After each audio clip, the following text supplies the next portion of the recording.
Well, recently, as a team, we were talking about the Iceberg model. And if you're not familiar with it, it's this concept of we see the iceberg floating. Right. And we had a discussion about where it came from and how it was made. But most of the iceberg is where? Below the water. Yeah, you don't see it. So in this iceberg model, it's a mindset model of helping you work through different kinds of thought processes. So we did it like we were a buyer. So Carmen, you be a buyer and tell me what we think a lot of buyers are feeling and thinking. One of the biggest things that we've heard is interest rates are too high. Interest rates are too high. Inventory, can't find the house they want in their price range.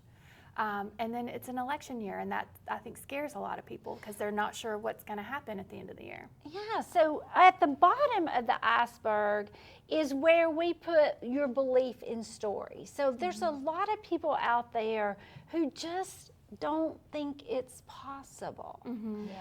And that, you know, I was thinking about the American dream, and it's always been home ownership. Yeah. But the thing when we say the American dream, if you're going to accomplish your dreams, does it take a little effort? Yeah. Oh, yes. And I think for a lot of us, it become the American thing. We just did it, you know. So if we're thinking about these beliefs and stories, look, it's true. Yeah. Like we have to remember that. Interest rates feel and are high. We can say that whole thing about, well, historically, blah, blah, blah. But if you're buying a house today, it feels super high. Yeah. Same thing with property taxes. Same thing with the price. So you kind of have to look at it as if you want to buy a house, if you truly want that, you've got to change your mindset. Yep. So how are we going to do that? So Jessica, tell us a little bit about the systems and supports that's out there that could help somebody. Yeah, I mean, the first thing obviously is have a positive mindset about it and think about ways that you can accomplish it or can accomplish it in the future. And reach out to a lender who can help kind of guide you on the right path towards what that might look like for you and what programs might look like for you. Because there's too many people that think they have to pay 20% down. Not true. Not true. I've never bought a house where I paid 20% down unless it was an investment property. Because there's USDA. I did a USDA loan one time. There's FHA, which is 3.5% down. And of course, VA, if you're a veteran. Like there's so many options out there. Now, one thing, because we're talking about that this could be a process. Sure. One of the best things that I have seen people do is where they decide, they talk to a lender and the lender says, so here's how much your house payment could be. Right. Like you make enough money where you can buy something for $2,500 a month.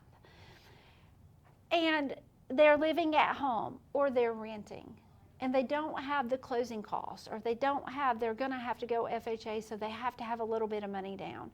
I think if you will put that money in a savings account, so like if you are paying $2,050, I've been seeing that for rent a lot lately. Have y'all seen that? Yeah. So if the lender, you were trying to have a $2,500 payment, can you take that $450, the difference, and save it? Because it starts to add up. Absolutely. And if you're living at home and your parents don't make you pay rent or whoever you're living with, by George, pretend you're paying payments and put it in a savings account. Because that system and support there. Now, another thing that happens whenever you're thinking about buying is your attitude influences your habits. So, Carmen, talk to me what we see people do sometimes instead of doing the hard work to get ready to buy a house. What are they, when they can't make progress on that, what do we see they do sometimes? They do credit damage to themselves. They go take out credit cards and go shopping to make themselves feel better, or buy a car that they don't need, or things like that. And they get themselves in a worse position instead of working where you are and working up. They're working themselves backwards. Yeah, because they give up hope. So if you don't have hope of buying a house, you just are like, well, it doesn't matter if I go buy a car where my car payment is pretty much the same as a house payment. Yes. So when you're doing this, so this Iceberg model helps you work through, if I want to buy a house, what kind of systems and support do I need? What kind of habits? So like a lot of times the habit would be is don't buy stuff on credit. Right. And me and Chad did this thing one time. This was years ago, and when we were thinking we were going to go out to eat every weekend, because I don't cook a whole lot, so used to we ate out a lot more.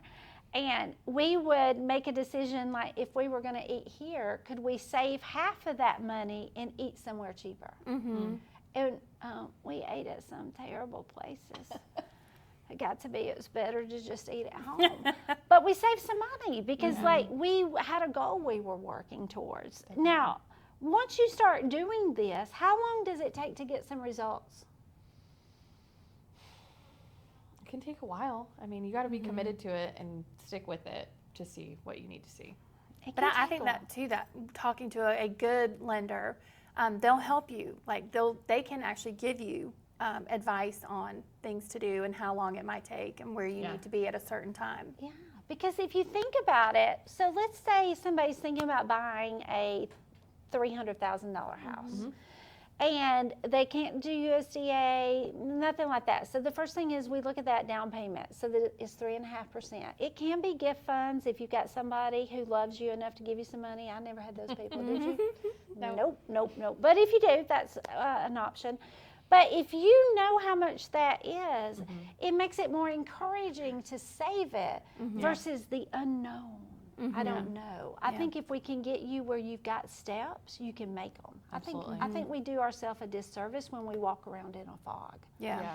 So if this is something that you want to have a conversation about, just reach out to us. Like we are going to be helping people buy a house this year, next year, and the next year. And it's not unusual for us to talk to you and have to come up with a year-long plan. Yeah. I think sometimes 2 years. Sometimes 2 years. I think for most people it's doable in about a year if they really put their mind to it. So we'd love to talk to you.